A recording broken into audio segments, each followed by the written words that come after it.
Co nám řeknete, když se na náš maturát? Hrozně moc. A hrozně moc se těším, až bude po maturátu. Co nám řeknete o naší třídě? Že jsou báječní, že je mám moc ráda a že jim hrozně držím palce, aby udělali všichni maturitu.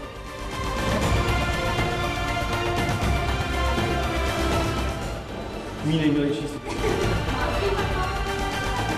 Krásný, milí studenti, hrozně hodný, příjemný, nejlepší zážitky za celý 4 roky, hlavně z Jižína.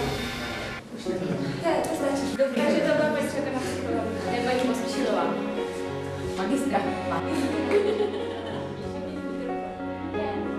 I open my eyes, I try to see, but I'm blinded by the white light.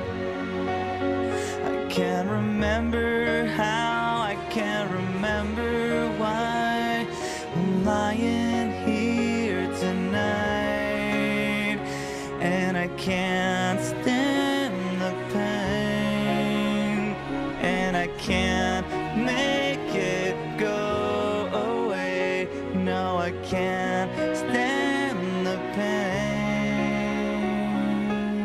How could this happen to me? I made my mistakes, got nowhere to run. The night goes on as I'm fading away. I'm sick of this life, I just wanna scream. How could this happen to me? Everybody screams. Tak zachoďte klid, prosím, ale...